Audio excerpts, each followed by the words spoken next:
എന്നെ വളർത്തിയത് നിങ്ങളാണ്. അതുകൊണ്ട് എന്നെ വിമർശിക്കാനുള്ള എല്ലാ അവകാശവും നിങ്ങൾക്കുണ്ട്. ഞാൻ മോശമായാൽ മോശമാണെന്ന് പറയാനും എന്നിലെ തെറ്റുകുറ്റങ്ങൾ ചൂണ്ടിക്കാണിക്കാനും ഏറ്റവും കൂടുതൽ അവകാശമുള്ളത് എന്നെ വളർത്തിയ മലയാള സിനിമാ പ്രേക്ഷകർക്ക് തന്നെയാണ്. എന്നെ കാണാൻ മുണ്ടിൽ ഇതിലും സ്റ്റൈലാണ് ആക്ച്വലി. ഞാൻ അറ്റ്ലീസ്റ്റ് എന്റെ ജനറേഷനിലുള്ള ചെറുപ്പക്കാരിൽ, അല്ലെങ്കിൽ ഇപ്പൊ ചെറുപ്പക്കാരെന്ന് പറയാൻ പറ്റില്ല, 43 വയസ്സായി. എന്റെ ജനറേഷനിലുള്ള ആക്ടേഴ്സിൽ പൊതുവെ മുണ്ടും ലുങ്കിയും ഒക്കെ ഉടുക്കാൻ താരതമ്യേന കംഫർട്ടബിൾ ആയിട്ടുള്ള ഒരാളാണ് ഞാൻ. I think it's a very stylish outfit. ഇതിന്റെ നിർമ്മാതാവ് സന്ദീപ് സേനനും ഞാനും കുട്ടിക്കാലം മുതൽ ഫ്രണ്ട്സ് ആണ് ആക്ച്വലി. ഞങ്ങളെല്ലാം തിരുവനന്തപുരം ഗ്യാങ് ആണ്. സന്ദീപിന്റെ അച്ഛന്റെ പങ്കജ് ഹോട്ടലിൽ സ്കൂളിൽ പഠിക്കുമ്പോൾ പോയിട്ട് കാശ് കൊടുക്കാതെ ബുഫേ കഴിച്ച് മുങ്ങി എത്രയോ സന്ദർഭങ്ങൾ ഉണ്ടായിട്ടുണ്ട്. സേനനങ്കിൾ എന്നെ മോനെ പോലെയാണ് കണ്ടിരുന്നത്. ഇന്നും ആ സ്നേഹവും വാത്സല്യവും ഉണ്ട്. ഒരു പാരലൽ റിയാലിറ്റി ഉണ്ടായിരുന്നുവെങ്കിൽ, മറ്റൊരു ലോകം പാരലലി എക്സിസ്റ്റ് ചെയ്തിരുന്നുവെങ്കിൽ ഈ സ്റ്റേജിൽ ഇന്ന് സച്ചിയും ഉണ്ടാകേണ്ടതായിരുന്നു. സച്ചിയാണ് എന്നോട് ഞാൻ അടുത്ത് ചെയ്യാൻ പോകുന്ന സിനിമ ഇതാണ്, മോഹനൻ നീയാണ് എന്ന് പറയുന്നത്. എന്നെ ഒന്നുകൂടി വിളിച്ച് ഉറപ്പല്ലേ ചെയ്യുമല്ലോ എന്ന് ചോദിച്ചിട്ട് ഞാൻ അതിനെന്താ സംശയം, ചെയ്യും എന്ന് പറഞ്ഞ് അപ്പൊ തന്നെ സച്ചി തിരിച്ച് എന്നോട് എല്ലാം ഫിക്സ്, നമ്മൾ ഈ സിനിമ ചെയ്യുന്നു എന്ന് പറഞ്ഞ ആളാണ് പെട്ടെന്നൊരു ദിവസം ഇനി ഇല്ല എന്ന അവസ്ഥയിലേക്ക് എത്തിപ്പെട്ടത്. And I miss that, I miss him. And അത് വിലായത്ത് ബുദ്ധയുടെ ഷൂട്ടിംഗ് എന്നുള്ളതല്ല, I really wish he was here. അത് എന്നെ വെച്ച് ഇനി ഒരു സിനിമ പോലും ഇനി ഒരിക്കലും സച്ചി ചെയ്യില്ലെങ്കിലും I still wish he was here.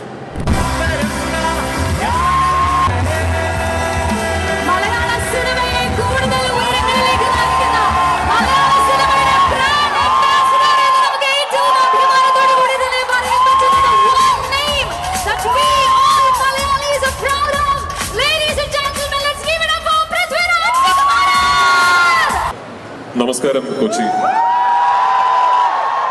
ആദ്യം തന്നെ ഇത്രയും അധികം സമയം ഇവിടെ കാത്തു നിന്നതിന് ഒരുപാട് നന്ദി. ഞാൻ വൈകിയതല്ല, ഇവിടുന്ന് അധികം ദൂരമല്ലാത്തൊരു സ്ഥലത്ത് ഇതേ സിനിമയുടെ പ്രൊമോഷൻസിന്റെ ഭാഗമായി കുറച്ച് മീഡിയ ഇന്ററാക്ഷൻസ് നടന്നുകൊണ്ടിരിക്കുകയായിരുന്നു.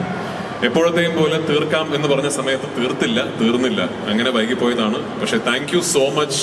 ഒരു വെള്ളിയാഴ്ച വൈകുന്നേരം ഇത്രയും സമയം ചെലവഴിച്ച് ഞങ്ങൾക്ക് വേണ്ടി ഇവിടെ കാത്തു നിന്നതിന്. ഇതൊരു വളരെ സ്പെഷ്യൽ സിനിമയാണ് ജയനും എനിക്കും, ഓഫ്കോഴ്സ് ഈ സിനിമയുമായിട്ട് സംബന്ധിച്ചിട്ടുള്ള എല്ലാവർക്കും. ഞാൻ ഇന്ന് എല്ലാ ഇന്റർവ്യൂസിലും പറഞ്ഞതുപോലെ ഒരു പാരലൽ റിയാലിറ്റി ഉണ്ടായിരുന്നുവെങ്കിൽ, മറ്റൊരു ലോകം പാരലലി എക്സിസ്റ്റ് ചെയ്തിരുന്നുവെങ്കിൽ ഈ സ്റ്റേജിൽ ഇന്ന് സച്ചിയും ഉണ്ടാകേണ്ടതായിരുന്നു. എന്നോട് ആദ്യമായിട്ട് ഈ സിനിമയെക്കുറിച്ചും ഈ കഥാപാത്രത്തെക്കുറിച്ചും പറയുന്നത് സച്ചിയാണ് എന്നോട് ഞാൻ അടുത്ത് ചെയ്യാൻ പോകുന്ന സിനിമ ഇതാണ്, മോഹനൻ നീയാണ് എന്ന് പറയുന്നത്. സച്ചി എനിക്ക് ഇന്നും ഓർമ്മയുണ്ട്. എന്നെ ഒന്നുകൂടി വിളിച്ച് ഉറപ്പല്ലേ ചെയ്യുമല്ലോ എന്ന് ചോദിച്ചിട്ട് ഞാൻ അതിനെന്താ സംശയം, ചെയ്യും എന്ന് പറഞ്ഞ് എന്നാ വെയിറ്റ് ചെയ്യും എന്ന് പറഞ്ഞ് എന്നെ കോളിൽ വെയിറ്റിംഗിൽ നിർത്തിയിട്ടാണ് ഇന്ദുഗോപനെ വിളിച്ചിട്ട് എനിക്ക് തരുമോ ഈ കഥ എന്ന് ചോദിക്കുകയും ഇന്ദു വളരെ സന്തോഷത്തിൽ തീർച്ചയായിട്ടും എന്ന് പറഞ്ഞ് അപ്പൊ തന്നെ സച്ചി തിരിച്ച് എന്നോട് എല്ലാം ഫിക്സ്, നമ്മൾ ഈ സിനിമ ചെയ്യുന്നു എന്ന് പറഞ്ഞ ആളാണ് പെട്ടെന്നൊരു ദിവസം ഇനി ഇല്ല എന്ന അവസ്ഥയിലേക്ക് എത്തിപ്പെട്ടത്. പക്ഷെ അങ്ങനെ ഒരു നിർഭാഗ്യകരമായ വിയോഗം സംഭവിച്ചതിന്റെ തുടർച്ചയായി ഈ സിനിമ ഏറ്റവും സ്വാഭാവികമായി എത്തിപ്പെടേണ്ടത് ജയന്റെ കയ്യിലാണ്.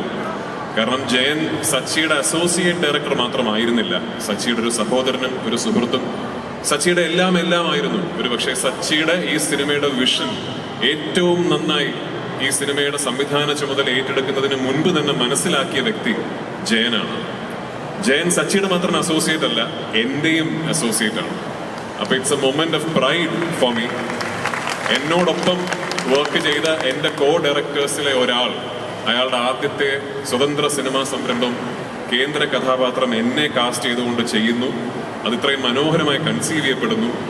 അത് നമ്മുടെ രണ്ടുപേരുടെയും സുഹൃത്തും ഗുരുതുല്യനുമായ സച്ചിക്ക് ഒരു ട്രിബ്യൂട്ട് എന്ന രീതിയിൽ റിലീസ് ചെയ്യപ്പെടുന്നു എന്ന് പറയുന്നത് ഒരുപാട് സന്തോഷവും ഒരുപാട് അഭിമാനവും തോന്നുന്ന ഒരു സമയമാണ്.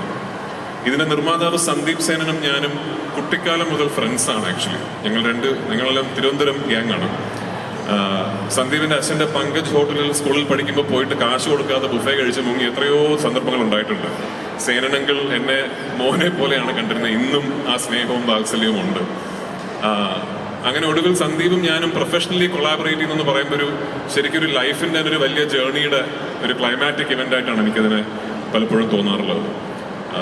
ജെയ്ക്സ് എനിക്കിപ്പോഴും ഓർമ്മയുണ്ട്. ഓഫ്കോഴ്സ് ജെയ്ക്സും ഞാനും ഒരുപാട് വർഷങ്ങളുടെ പരിചയമുണ്ട്. പക്ഷെ അയ്യപ്പനും കോശിയും ചെയ്യുന്ന സമയത്ത് ജെയ്ക്സ് ബിജോയ് ആണ് മ്യൂസിക് എന്ന് പറയുമ്പോൾ ജെയ്ക്സ് മലയാള സിനിമയിലെ ഏറ്റവും പ്രോമിസിംഗ് ന്യൂ മ്യൂസിക് ഡയറക്ടർ മാത്രമാണ്. ഇന്ന് I can guarantee Jakes Bijoy musical എന്ന് പറഞ്ഞാൽ ഒരു പാട്ടോ ഒരു ബിറ്റ് ഓഫ് മ്യൂസിക്കോ പോലും കേൾക്കാതെ ലോകത്തിലെ ഏറ്റവും വലിയ മൾട്ടിനാഷണൽ കമ്പനീസ് റെക്കോർഡ് തുകയ്ക്ക് ഓഡിയോ റൈറ്റ്സ് വാങ്ങിക്കുന്ന ഒരു അവസ്ഥ അയാൾ സ്വന്തമായി സൃഷ്ടിച്ചെടുത്തിട്ടുണ്ട്. And I am so proud of you. And I still believe, ഇന്നും ഞാൻ വിശ്വസിക്കുന്നു, ജെയ്ക്സിന്റെ best is still ahead of him. ജെയ്ക്സിന്റെ ട്രൂ സ്പെക്ട്രം നിങ്ങൾ ഇനിയും കാണാൻ കിടക്കുന്നതേ ഉള്ളൂ. And what is done for Vilayath Buddha, ഈ സിനിമയ്ക്ക് ജെയ്ക്സ് കൊണ്ടുവന്നിരിക്കുന്ന ഫ്ലേവർ, ഈ സിനിമയുടെ കഥയും പശ്ചാത്തലത്തെയും കഥാപാത്രങ്ങളെയും ജെയ്ക്സ് മനസ്സിലാക്കിയിരിക്കുന്ന രീതി is truly awe inspiring. So thank you Jakes for all that you have done. ഇന്ദുവിന്റെ ആദ്യത്തെ കഥാപാത്രത്തിനല്ല എൻ്റെ മുഖം ആവുന്നത്. ഇതിനു മുമ്പ് കാപ്പയിൽ കൊട്ടമധുവായി ഞാൻ അഭിനയിച്ചിരുന്നു. ഇന്ദുവിന്റെ അവസാനത്തെ കഥാപാത്രവും ആയിരിക്കില്ല എൻ്റെതായി എൻ്റെ ഫിൽമോഗ്രഫിയിൽ വരുന്നത്.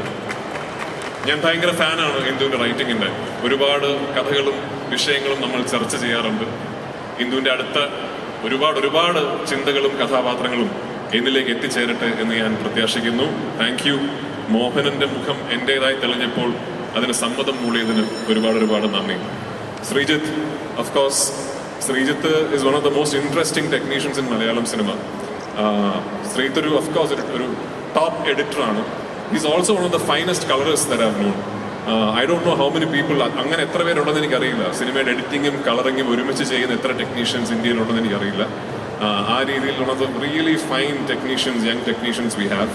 GLAAD that he's part of the film. ഒരുപാട് പേരുടെ പേരുകൾ ഞാൻ വിട്ടുപോകും. സംഗീത്, ഓഫ് കോഴ്സ് രാജേഷ്, നമ്മുടെ script writer, my co actors Priya, Dhruvan, Anu എന്നിവിടില്ല. അവർക്കൊക്കെ ഉപരി ഷമിച്ചേട്ടൻ. ഇതിലെ 2 കേന്ദ്ര കഥാപാത്രങ്ങൾ എന്ന് പറയുന്ന മോഹനനും ഭാസ്കരനും മാഷുമായിട്ടുള്ള ഒരു കെമിസ്ട്രിയാണ് ഈ സിനിമയുടെ ഫൽക്രം. അതിന് എന്നെ അദ്ദേഹത്തിന്റെ പെർഫോമൻസിന്റെ മികവിലൂടെ ഒരുപാട് സഹായിച്ചൊരു കോ ആക്ടറാണ് ഷമിച്ചേട്ടൻ. ഞാൻ ഈ സിനിമയുടെ ഷൂട്ടിംഗ് സമയത്ത് ഷമിച്ചേട്ടനോട് ഒരുപാട് പ്രാവശ്യം പറഞ്ഞിട്ടുണ്ട്. പ്രത്യേകിച്ച് ഇതിൽ ഷമിച്ചേട്ടൻ പ്രായമായതിനു ശേഷമുള്ള ഒരു അപ്പിയറൻസ് ഉണ്ട്. എനിക്ക് ശരിക്കും തിലങ്കനകളുടെ ഓർമ്മ വരുന്നുണ്ട് എന്ന് ഞാൻ ഷമിച്ചേട്ടനോട് തന്നെ ഒരുപാട് പ്രാവശ്യം പറഞ്ഞിട്ടുണ്ട്. എനിക്ക് തോന്നുന്നു ഈ സിനിമ കാണുമ്പോൾ നിങ്ങൾക്കും അങ്ങനെ തോന്നും എന്നാണ് എൻ്റെ വിശ്വാസം. 21-ാം തീയതി സിനിമ റിലീസാവുകയാണ്. ഇവിടെ പലരും പറഞ്ഞതുപോലെ ഒരു വലിയ യാത്രയുടെ പര്യവസാനമാണ്. ഈ സിനിമ 21-ാം തീയതി റിലീസാവുമ്പോൾ എനിക്കൊരൊറ്റ പ്രാർത്ഥനയുള്ളൂ, തീർച്ചയായിട്ടും നിങ്ങൾക്ക് ഈ സിനിമ ഇഷ്ടപ്പെടണം, അതാണ് മർമ്മപ്രധാനം. പക്ഷെ I hope somewhere Sachy is sitting and watching this and he feels proud. Thank you so much. Thanks ഒരുപാട് രാജുവേട്ട. നമ്മുടെ ടീച്ചറുടെ കമന്റ് സെക്ഷൻ രാജുവേട്ടൻ ശ്രദ്ധിച്ചോ എന്നറിയില്ല. Like people were making a comparison. ഓരോ സിനിമയിലും രാജുവേട്ടൻ അത്രത്തോളം വേഴ്സറ്റൈൽ ആയിട്ടുള്ള ക്യാരക്ടേഴ്സ് ആണ് പ്രസന്റ് ചെയ്യുന്നത്. ടോട്ടലി ഡിഫറെന്റ് ലുക്ക് ആയിരിക്കും. അപ്പോൾ ഇതിൽ ലുങ്കി കൊടുത്ത വളരെ തനി നാടൻ ലുക്കിൽ അത് കാണുമ്പോൾ പീപ്പിൾ വർ കമ്പയറിംഗ് ലൈക്ക് പാവാടയ്ക്ക് ശേഷമുള്ള തനി നാടൻ ലുക്ക്, കടുവയ്ക്ക് ശേഷമുള്ള ഒരു മാസ് ലുക്ക്. സോ ലൈക്ക് എന്ത് ചെയ്താലും അത് കൊതിയോടെ കാത്തിരിക്കുന്നവരാണ് മലയാളി പ്രേക്ഷകർ. I have got only one question. ഇപ്പോൾ ഇത്രയും സ്റ്റൈലായിട്ട് രാജുവേട്ടൻ സ്റ്റേജിൽ വന്നിരിക്കുകയാണ്. If we put a request, അല്ലെങ്കിൽ if you are requested double മോഹനന്റെ അതേ ലുക്കിൽ അതേ മേക്കപ്പിൽ ഒരു സ്റ്റേജ് അപ്പിയറൻസ് ചെയ്യാനായിട്ട് ആവശ്യപ്പെടുകയാണെങ്കിൽ will that be a yes or no? എന്നെ കാണാൻ മുണ്ടിൽ ഇതിലും സ്റ്റൈലാണ് ആക്ച്വലി. ഞാൻ അറ്റ്ലീസ്റ്റ് എൻ്റെ ജനറേഷനിലുള്ള ചെറുപ്പക്കാരിൽ, അല്ലെങ്കിൽ ഇപ്പോൾ ചെറുപ്പക്കാരെന്ന് പറയാൻ പറ്റില്ല, 43 വയസ്സായി. എൻ്റെ ജനറേഷനിലുള്ള ആക്ടേഴ്സിൽ പൊതുവെ മുണ്ടും ലുങ്കിയും ഒക്കെ ഉടുക്കാൻ താരതമ്യേന കംഫർട്ടബിൾ ആയിട്ടുള്ള ഒരാളാണ് ഞാൻ. I think it's a very stylish outfit. Public ഫംഗ്ഷൻസിലൊക്കെ പോകുമ്പോൾ അതിൻ്റെതായ സ്ലൈറ്റ്ലി അൺകംഫർട്ടബിൾ. അതുകൊണ്ടാണ് പലപ്പോഴും ഇങ്ങനെ കോട്ട് സൂട്ടൊക്കെ ഇട്ട് വരുന്നത്.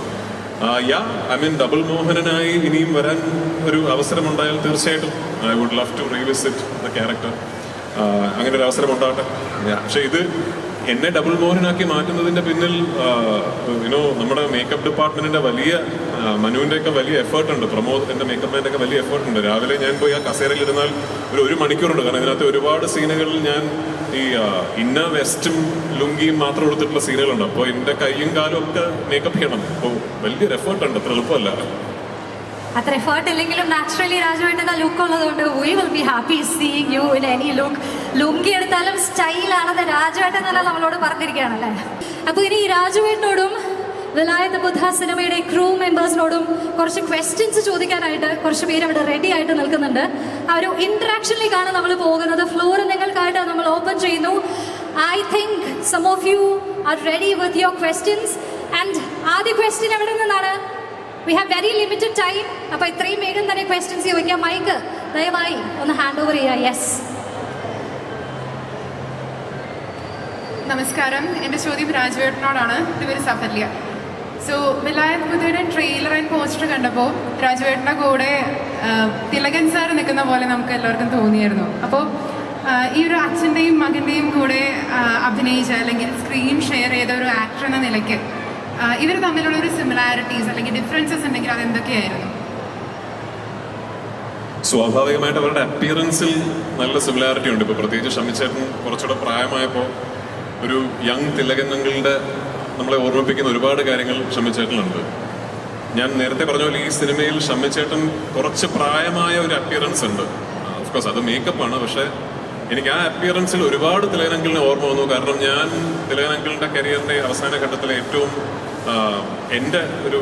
ഞാൻ നല്ല സിനിമകൾ ഒന്നെന്ന് വിശ്വസിക്കുന്ന ഇന്ത്യൻ റുപ്പിയിൽ കുറച്ചധികം നാളുകൾ ഞാൻ അദ്ദേഹത്തോടൊപ്പം സ്പെൻഡ് ചെയ്തിരുന്നു. അതിൽ തിലകനങ്കിളിലുള്ള ക്യാരക്ടർ അപ്പിയറൻസും ഇതിൽ ഷമ്മിച്ചേട്ടൻ്റെ ഓൾഡ് അപ്പിയറൻസും എനിക്ക് സിമിലർ ആയിട്ട് തോന്നി. അപ്പോൾ എനിക്ക് ഭയങ്കരമായിട്ട് ഷമ്മിച്ചേട്ടൻ്റെ മുഖത്തും ഷമ്മിച്ചേട്ടൻ അഭിനയിക്കുന്ന രീതിയിലുമെല്ലാം എനിക്ക് ഭയങ്കരമായിട്ട് തിലകനങ്കിളിനെ ഓർമ്മ വന്നു. And of course genetically similarities ഉണ്ടാവുമല്ലോ. ഷമ്മിച്ചേട്ടൻ്റെ ശബ്ദം, ഷമ്മിച്ചേട്ടൻ ചില സമയങ്ങളിൽ ചില ഡയലോഗ്സ് ത്രോ ചെയ്യുന്ന രീതിയൊക്കെ ഭയങ്കരമായിട്ട് തിലകനങ്കിളിനെ ഓർമ്മിപ്പിക്കുന്നതാണ്. ഈ കഥാപാത്രത്തിനുമുണ്ട് ഒരു തിലകനങ്കിൾ വൈബുണ്ട് ഈ കഥാപാത്രത്തിന്. ഈ ഒരു പക്ഷേ വിലായത്ത് ബുദ്ധ എന്ന് പറയുന്ന സിനിമ ഒരു 20-25 വർഷങ്ങൾക്ക് മുമ്പാണ് സംഭവിച്ചിരുന്നെങ്കിൽ എനിക്ക് തോന്നുന്നു ഉറപ്പായിട്ടും ഭാസ്കരൻ മാഷ് തിലകനങ്കിളായിരുന്നേനെ എന്നെനിക്ക് നല്ല ഉറപ്പുണ്ട്. മോഹനൻ മറ്റാരെങ്കിലും ആയിരിക്കാം, പക്ഷെ എനിക്ക് തോന്നുന്നു ഭാസ്കരൻ മാഷ് ഉറപ്പായിട്ടും തിലകനങ്കിളായിരുന്നേനെ എനിക്ക് നല്ല ഉറപ്പുണ്ട്. പക്ഷേ ലൈക്ക് ഐ സെഡ്, ഞാൻ ഈ സിനിമയുടെ അവസാന ദിവസത്തെ ഷൂട്ടിംഗ് നമ്മൾ ടെയിലന്റ് ഷൂട്ട് ചെയ്യാൻ ഒന്നുകൂടെ മറയൂർ പോയപ്പോൾ ഞാൻ ഷമ്മിച്ചേട്ടനോട് പറഞ്ഞ കാര്യമാണ്. ഞാൻ പറഞ്ഞു, ഞാൻ ഷമ്മിച്ചേട്ടൻ്റെ എല്ലാ സിനിമകളും കണ്ടിട്ടില്ല, പക്ഷെ ഞാൻ കണ്ടിട്ടുള്ള ഷമ്മിച്ചേട്ടൻ്റെ സിനിമകളിൽ I truly believe this is his finest performance. So I am really looking forward to all of you watching what he is done. Hi, എൻ്റെ പേര് ആർച്ച. എൻ്റെ ക്വസ്റ്റ്യൻ ജെയ്ക്സ് ബിജോയ് ചേട്ടനോടാണ്. അപ്പോൾ ഈ ജെയ്ക്സ് ബിജോയ് പൃഥ്വിരാജ് കോംബോയിൽ വരുന്ന എല്ലാ സോങ്സും സൂപ്പർ ഹിറ്റാണല്ലോ. അപ്പോൾ നിങ്ങളുടെ ഒരു സക്സസ് ഫോർമുല എന്താണെന്നുള്ളതൊന്ന് ഷെയർ ചെയ്യാമോ? സക്സസ് ഫോർമുല എന്താണെന്ന് എനിക്കറിയില്ല, പക്ഷേ മിന്നലഴകെ എന്ന് പറഞ്ഞതിൻ്റെ ഒരു പാട്ടുണ്ട് 2007 റിലീസ് ചെയ്ത സോങ്. അപ്പോൾ ആ സോങ്ങിൻ്റെ സമയത്ത് വിനീത് ശ്രീനിവാസിൻ്റെ ആദ്യത്തെ ഡയറക്ടോറിയൽ സമ്പർക്കമാണ്. വിനീത് ഞാനും കൂടെ ആദ്യം പോയി ഗസ്റ്റ് അപ്പിയറൻസ് ചോദിക്കുന്ന പൃഥ്വിരാജിനോട്. അന്ന് ഞങ്ങൾക്ക് അതെന്താ ചെയ്യാമല്ലോ എന്ന് പറഞ്ഞാൽ ചെയ്തു തന്നെ. അന്ന് തുടങ്ങിയ പിന്നെ എനിക്ക് തോന്നി എൻ്റെ കരിയറിലെ ഒരു വലിയ വഴിത്തിരിവായിട്ട് സിനിമയാണ് രണം. എന്തോ എനിക്കറിയില്ല, എൻ്റെ through out the journey Raju's എന്നെ എപ്പോഴും ഒരു കരുതൽ എപ്പോഴും ഉണ്ടായിട്ടുണ്ട്. പിന്നെ ഞാൻ എല്ലാ സിനിമയിലും എൻ്റെ മാക്സിമം എഫോർട്ട് ഇടുന്നുണ്ട്. അപ്പോൾ രാജുവിൻ്റെ സിനിമയാകുമ്പോൾ അതിൻ്റെ സ്ക്രിപ്റ്റ് സെലക്ഷനും മൊത്തത്തിലുള്ള സിനിമയുടെ ഒരു വൈബ് അനുസരിച്ച് അത് കുറച്ചുകൂടെ ആംപ്ലിഫൈ ആവുന്നുണ്ടെന്ന് തോന്നുന്നു. അങ്ങനെ തന്നെ ആയിരിക്കും വിലായത്ത് ബുദ്ധ. രാജുട്ടാ നമസ്കാരം. ഇപ്പം പടത്തിൻ്റെ ടീസറിലും അല്ലെങ്കിൽ സോങ്സിലാണെങ്കിലും പുഷ്പ റെഫറൻസ് വെച്ചിട്ടുണ്ടായിരുന്നു. അത് ഭയങ്കര ബ്രില്യൻ്റ് ആയിട്ടുള്ള കോളായിട്ട് തോന്നി. കാരണം രണ്ട് ക്യാരക്ടേഴ്സും ഭയങ്കര സിമിലർ ആണ്. അപ്പോൾ എൻ്റെ ക്വസ്റ്റ്യൻ എന്താണെന്ന് വെച്ച് കഴിഞ്ഞാൽ, ഡബിൾ മോഹനെ പുഷ്പ ഏതെങ്കിലും തരത്തിൽ ഇൻഫ്ലുവൻസ് ചെയ്തിട്ടുണ്ടോ? ഇല്ലെങ്കിൽ ഇങ്ങനൊരു സിമിലാരിറ്റി ഉണ്ടാവാതിരിക്കാൻ എന്തെങ്കിലും പ്രിക്കോഷൻസ് രാജുവായിട്ട് എടുത്തിട്ടുണ്ടോ? സത്യത്തിൽ ഈ സിനിമ ആദ്യം കൺസീവ് ചെയ്യപ്പെടുമ്പോൾ സച്ചി എന്നോട് ഈ സിനിമയെക്കുറിച്ച് ആദ്യം പറയുമ്പോൾ പുഷ്പ റിലീസ് ചെയ്തിട്ടില്ല. പുഷ്പ പാർട്ട് 1 പോലും റിലീസായിട്ടില്ല. അപ്പൊ അന്ന് ഇതുപോലെ മറ്റൊരു ചന്ദന കള്ളക്കടത്തുകാരന്റെ സിനിമ തെലുങ്കിൽ നിന്ന് സംഭവിക്കുന്നുണ്ടെന്നും അതിങ്ങനെ ഒരു നേഷൻ വൈഡ് ഒരു ഫിനോമിനായി മാറുമെന്നൊന്നും ഞങ്ങൾക്കാർക്കും അറിയില്ല. നിർഭാഗ്യവശാൽ ഇതിന്റെ ഒരു യാത്രയുടെ പര്യവസാനം ഈ വിലായത്ത് ബുദ്ധയുടെ ഷൂട്ടിംഗ് തീരാറായപ്പോൾ പുഷ്പ 1ഉം 2ഉം റിലീസായി. പുഷ്പ എന്ന് പറയുന്ന ക്യാരക്ടർ ഇന്ത്യ എമ്പാടും ഒരു വലിയ റേജായി മാറിക്കഴിഞ്ഞു. അപ്പൊ അത് ഞങ്ങൾ അക്നോളജ് ചെയ്യുക മാത്രമാണ് ചെയ്തിട്ടുള്ളത്. അതായത് സ്വാഭാവികമായിട്ടും വിലായത്ത് ബുദ്ധ എന്ന് പറയുന്ന ഒരു പുസ്തകത്തെക്കുറിച്ച് അറിവില്ലാത്തവർ ഇതിന്റെ ഒരു ടീസറോ ട്രെയിലറോ കാണുമ്പോൾ ഇത് പുഷ്പ പോലെയാണോ എന്ന് അവർക്ക് തോന്നും. ഞങ്ങളും അതിനെക്കുറിച്ച് ബോധവാന്മാരാണ് എന്നുള്ളൊരു അക്നോളജ്മെന്റ് മാത്രമാണ്. സത്യത്തിൽ അത് ഒരു പ്രോമോയ്ക്ക് വേണ്ടി എടുത്ത ഡയലോഗ് പോലെയാണ്. സിനിമയിൽ ആ ഡയലോഗ് ഉണ്ടാവില്ല ചിലപ്പോൾ. ഇത്തരത്തിലൊരു സിനിമാ ആവിഷ്കരണം ഉണ്ടെന്നും അങ്ങനെ ചന്ദനക്കള്ളക്കടത്തിനെ ഭയങ്കര റൊമാൻറ്റിസൈസ് ചെയ്ത് അത്തരത്തിലൊരു വലിയ നായക സങ്കല്പം സിനിമയിൽ ഉണ്ടെന്നുമുള്ള കാര്യം ഞങ്ങളായിട്ട് തന്നെ അക്നോളജ് ചെയ്തു എന്ന് മാത്രമേ ഉള്ളൂ. കഥാപാത്ര സൃഷ്ടിയിലും കഥയിലും ഈ ക്യാരക്ടറിന്റെ ഒരു നേച്ചറിലും അങ്ങനെ ഒരു സിമിലാരിറ്റി ഇല്ല. അത് ഇല്ല, ഞാനായിട്ട് സിമിലാരിറ്റി ഉണ്ടാക്കാതിരിക്കാൻ ശ്രമിക്കേണ്ട കാര്യമൊന്നും ഉണ്ടായിട്ടില്ല. കാരണം അത് എൻ്റെ സ്ക്രിപ്റ്റിങ്ങിലും കൺസെപ്ഷനിലും ഒക്കെ തന്നെ ടോട്ടലി ഡിഫറെൻ്റ് ആണെന്നാണ് ഞാൻ കരുതുന്നത്. ഹായ് രാജേട്ടാ, കഴിഞ്ഞ വർഷം ആടുജീവിതം ഇറങ്ങിയപ്പോൾ അതും ഒരു പുസ്തകമായിരുന്നു സിനിമയായത്. ഇതോടെ വീണ്ടും ഒരു പുസ്തകം സിനിമയാവുകയാണ്. കഴിഞ്ഞ വർഷം വലിയൊരു ട്രാവലായിരുന്നു. ഫിസിക്കൽ ചേഞ്ച് ആണെങ്കിലും ഒരുപാട് ബുദ്ധിമുട്ടുകളുണ്ടായി. വിലായത്ത് ബുദ്ധയിലും ഒരു ആക്സിഡന്റ് ഉണ്ടാവുന്നു, കുറേ വർഷം നീണ്ടു നിന്ന ബുദ്ധിമുട്ടുകളുണ്ട്. അപ്പോൾ ഈ ഒരു സിനിമയ്ക്കൊപ്പം ഉള്ള ട്രാവൽ എങ്ങനെയാണ്? ഞാൻ നേരത്തെ പറഞ്ഞ പോലെ തന്നെ 2020 ആണ് ഈ സിനിമയെക്കുറിച്ച് ആദ്യം ചിന്തിക്കുന്നതും പിന്നീട് ആ സമയത്ത് കോവിഡ് വരികയും സിനിമ വ്യവസായം തന്നെ ഒരു വലിയ കാലയളവിന് നിന്ന് പോവുകയും ഞാൻ ആടുജീവിതം എന്ന സിനിമ പൂർത്തീകരിക്കാൻ വീണ്ടും രണ്ടാമത് ജോർഡനിലേക്കും അൽജീരിയയിലും ഒക്കെ പോകേണ്ടി വരികയെന്നൊക്കെ ചെയ്തതിൻ്റെ അടിസ്ഥാനത്തിൽ ഈ സിനിമ തുടങ്ങാൻ ഒരുപാട് വൈകി. അൺഫോർച്ചുനേറ്റ്ലി ഇവൻച്വലി ഈ സിനിമ തുടങ്ങി ഇതിൻ്റെ ആദ്യത്തെ സ്കെഡ്യൂളിൽ ഷൂട്ട് തുടങ്ങി ആദ്യത്തെ കുറച്ച് ദിവസങ്ങൾക്കുള്ളിൽ തന്നെയാണ് എനിക്കൊരു ഇതിലൊരു ആക്ഷൻ സീക്വൻസ് ഷൂട്ട് ചെയ്തതിൻ്റെ ഇടയിൽ ഒരു അപകടം സംഭവിച്ചത്. അപ്പോൾ ആ ഒരു ഇഞ്ചുറിയുടെ നേച്ചർ കാരണം 18 മാസത്തോളം ഇനിയും ആക്ഷൻ അങ്ങനെ മറ്റു കാര്യങ്ങൾ അറ്റംപ്റ്റ് ചെയ്യാൻ പാടില്ല എന്നൊരു വളരെ സ്ട്രിക്റ്റ് ഇൻസ്ട്രക്ഷൻസ് ഡോക്ടേഴ്സിൻ്റെ ഭാഗത്തു നിന്നുണ്ടായിരുന്നു. അങ്ങനെയാണ് ഒരു വലിയ കാലയളവ് ഈ സിനിമ ഡോർമെൻ്റ് ആയി നിന്നത്. പക്ഷേ താങ്ക്ഫുള്ളി എനിക്ക് ഈശ്വരാനുഗ്രഹം കൊണ്ടും ഒരുപക്ഷെ ഇതുപോലെ എന്നെ സ്നേഹിക്കുന്ന ആയിരക്കണക്കിന് ആൾക്കാരുടെ പ്രാർത്ഥന കൊണ്ടും ഫുള്ളി റിക്കവർ ചെയ്യാൻ പറ്റി. ഞങ്ങൾ തിരിച്ചു വന്ന് വിലായത്ത് ബുദ്ധയിലെ ആക്ഷൻ സീക്വൻസുകളെല്ലാം ഷൂട്ട് ചെയ്തു. എങ്ങനെ ആ സിനിമയെക്കുറിച്ച് സ്വപ്നം കണ്ടിരുന്നോ, ജയനും ഞാനും സ്വപ്നം കണ്ടിരുന്നോ, അത് ആ തരത്തിൽ തന്നെ ഞങ്ങൾക്ക് കൺസീവ് ചെയ്യാൻ സാധിച്ചു എന്ന് വിശ്വസിക്കുന്നു. ഞങ്ങൾ മനസ്സിൽ കണ്ട വിലായത്ത് ബുദ്ധ എന്ന സിനിമ നിങ്ങൾക്കും ഇഷ്ടപ്പെടട്ടെ, നിങ്ങളും അതുമായി റെസൊനേറ്റ് ചെയ്യട്ടെ എന്ന് പ്രാർത്ഥിക്കുന്നു. ഹലോ രാജുവേട്ട. രാജുവേട്ട ഇപ്പം മലയാള സിനിമ റിലീസുകൾ സെലിബ്രേറ്റ് ചെയ്യുന്നൊരു സമയമാണ്. അപ്പോൾ ഇപ്പം രാജുവേട്ടൻ്റെ വെൽക്കം വീഡിയോ കണ്ടപ്പോൾ തന്നെ നമ്മൾ കുറേ റീവിസിറ്റ് ചെയ്തു രാജുവേട്ടൻ്റെ പല റോൾസും. രാജുവേട്ടൻ്റെ ഒരു ആഗ്രഹമുണ്ട്, ഒരു മൂവി റിലീസ് ചെയ്യണം, സെലിബ്രേറ്റ് ചെയ്യണം എന്നുണ്ടെങ്കിൽ what would it B?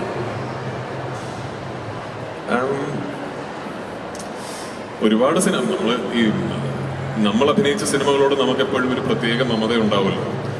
So I will pick a film that special not just for the film, പക്ഷേ ആ സിനിമ ഉണ്ടായ ഒരു രീതിയൊക്കെ കാരണം it's a very special film for me. Maybe Vargam. രാജോട്ടാ നമസ്കാരം. ഇവിടെ തീർച്ചയായിട്ടും വിലായത്ത് ബുദ്ധയുടെ ലോഞ്ചിനൊപ്പം തന്നെ ഇരട്ടി മധുരം എന്നോളം നമ്മൾ ആഘോഷിക്കുന്ന ഒന്നുകൂടിയാണ് രാജമൗലി ചിത്രം കുംഭയുടെ ഫസ്റ്റ് ലുക്ക് പോസ്റ്റർ പൃഥ്വിരാജ് സുകുമാരനോടെ പുറത്തു വന്നു കഴിഞ്ഞു. ഞാൻ കണ്ട മികച്ച നടന്മാരിൽ ഒരാളാണ് പൃഥ്വിരാജ് എന്ന് സാക്ഷാൽ രാജമൗലി പറയുന്നൊരു സമയം കൂടിയാണ്. എപ്പോഴും ഈ പ്രശംസകൾക്കൊപ്പം തന്നെ വരുന്ന വിമർശനങ്ങളെയും വളരെ ലളിതമായിട്ട് മറികടക്കുന്ന സാഹചര്യം നമ്മൾ കണ്ടിട്ടുണ്ട്. ഇപ്പോൾ എപ്പോഴും നമ്മൾ പറയാറുണ്ട് being Mohanlal is not easy എന്നുള്ളത്. പക്ഷെ ഞാൻ പറയാൻ ആഗ്രഹിക്കുന്നത് being Prithviraj is not easy എന്നുള്ളതാണ്. അപ്പോൾ being Prithviraj is not easy ആണോ, അത് ആക്ച്വലി കുറച്ച് ഡിഫിക്കൽട്ടാണോ? I don't no. എന്നെ വളർത്തിയത് നിങ്ങളാണ്. അതുകൊണ്ട് എന്നെ വിമർശിക്കാനുള്ള എല്ലാ അവകാശവും നിങ്ങൾക്കുണ്ട്. ഞാൻ ഇന്ന് ഇവിടെ എൻ്റെ സിനിമ റിലീസ് ചെയ്യാൻ വേണ്ടി ഞാൻ ഇന്ന് ലുലു മോളിൽ വരുമ്പോൾ ഇത്രയും ജനം കൂടി നിൽക്കുന്നത് എന്നോടുള്ള സ്നേഹവും എന്നിലുള്ള പ്രതീക്ഷയും കാരണമല്ലേ. അപ്പോൾ എന്നെ വിമർശിക്കാനുള്ള എല്ലാ അവകാശവും നിങ്ങൾക്കുണ്ട്. ഞാൻ മോശമായാൽ മോശമാണെന്ന് പറയാനും എന്നിലെ തെറ്റുകുറ്റങ്ങൾ ചൂണ്ടിക്കാണിക്കാനും ഏറ്റവും കൂടുതൽ അവകാശമുള്ളത് എന്നെ വളർത്തിയ മലയാള സിനിമാ പ്രേക്ഷകർക്ക് തന്നെയാണ്. So I take it with all respect. You are free to criticise me. ഞാൻ ഐ കീപ് ട്രൈങ്. ഞാൻ എപ്പോഴും ഒരു സത്യം മാത്രമേ എനിക്ക് ചെയ്യാൻ കഴിയൂ. ഒരു ലെസ് ദാൻ 100% എന്നുള്ളൊരു രീതിയിൽ ഞാനൊരു സിനിമയെ അപ്രോച്ച് ചെയ്യില്ല. എൻ്റെ പരിമിതമായ കഴിവുകൾ 100% അപ്ലൈ ചെയ്തിട്ട് വേണം എല്ലാ സിനിമയും ചെയ്യാൻ എന്നുള്ളൊരു ആഗ്രഹം എനിക്കുണ്ട്. അത് ഞാൻ പരമാവധി I will try. Of course Rajamouli സാറിൻ്റെ സിനിമ ഇൻഫാക്ട് നാളെയാണ് അതിൻ്റെ official launch. So yeah I mean it's ഇനി ആ സിനിമയെക്കുറിച്ച് ഇനിയും സംസാരിക്കാൻ സമയമുണ്ടല്ലോ. അതിൻ്റെ റിലീസ് സമയമൊക്കെ ആകുമ്പോൾ there will be a lot of venues where we can speak about that film. അപ്പം അന്നാവട്ടെ. നമസ്കാരം. എൻ്റെ ചോദ്യം പൃഥ്വിരാജ് സാറിനോടാണ്. വിലായത്ത് ബുദ്ധ എന്നുള്ള ബുക്ക് വായിച്ചപ്പോൾ തന്നെ ഇത് സിനിമയെ കാണാനുള്ളൊരു എല്ലാവിധ എക്സൈറ്റ്മെൻറ്റും ഉണ്ടായിരുന്നു. അപ്പോൾ അതിൽ സച്ചി സാറ് തുടങ്ങി വെച്ചൊരു പ്രൊജക്റ്റാണെന്നുള്ളത് മെൻഷൻ ചെയ്തിട്ടുണ്ടായിരുന്നു. അപ്പോൾ ഷൂട്ടിങ്ങിൻ്റെ ഏതെങ്കിലും വേളയിൽ സച്ചി സാറിനെ ഓർമ്മ വന്ന ഏതെങ്കിലും ഒരു മൊമെൻറ്റ് ഒന്ന് ഷെയർ ചെയ്യാം? സച്ചി അങ്ങനെ ഷൂട്ടിംഗ് വേണമെന്നില്ല ഓർമ്മ വരാൻ. സച്ചി ഞാനങ്ങനെ ഒരുപാട് സുഹൃത്തുക്കളൊന്നും ഉള്ളൊരു ആളല്ല. സിനിമാ മേഖലയിൽ നിന്നും അങ്ങനെ വലിയൊരു സുഹൃത്ത് വലയം എന്നുള്ളൊരാളും അല്ല ഞാൻ. അപ്പോൾ എനിക്ക് ഒരു ഒരു ഫ്രണ്ട് എന്ന് എനിക്ക് തോന്നിയിട്ടുള്ള ചുരുക്കം ചില വ്യക്തികൾ ഒരാളായിരുന്നു സച്ചിൻ. സച്ചിൻ ഞാനും അങ്ങനെ അടുപ്പിച്ചടുപ്പിച്ച് സിനിമകൾ ചെയ്തിരുന്ന, എല്ലാ കൊല്ലവും ഓരോ സിനിമകൾ ചെയ്തിരുന്ന കൊളാബറേറ്റേഴ്സ് ഒന്നുമല്ല. ഞങ്ങൾ എപ്പോഴും ഫോണിൽ സംസാരിക്കുന്ന, എല്ലാ ഞായറാഴ്ചയും വിളിച്ച അങ്ങനെ ഒരു ബന്ധം ഉണ്ടായിരുന്നില്ല. പക്ഷേ I just knew that he was there for me and he knew that I was there for him. സച്ചിക്കൊരു ആവശ്യമുണ്ടെങ്കിൽ, സച്ചിക്കൊരു ക്രൈസിസ് ഉണ്ടെങ്കിൽ എന്നെ വിളിക്കും എന്നെനിക്ക് നന്നായിട്ട് അറിയാം. എനിക്കൊരു ഫ്രസ്ട്രേഷൻ ഉണ്ടെങ്കിൽ എനിക്ക് വിളിക്കാം എന്ന് തോന്നുന്ന വ്യക്തികളിൽ ഒരാളായിരുന്നു Sachin. And I miss that, I miss him. And അത് വിലായത്ത് ബുദ്ധയുടെ ഷൂട്ടിംഗ് എന്നുള്ളതല്ല, I really wish he was here. അത് എന്നെ വെച്ച് ഇനി ഒരു സിനിമ പോലും ഇനി ഒരിക്കലും സച്ച് ചെയ്യില്ലെങ്കിലും I still wish he was here.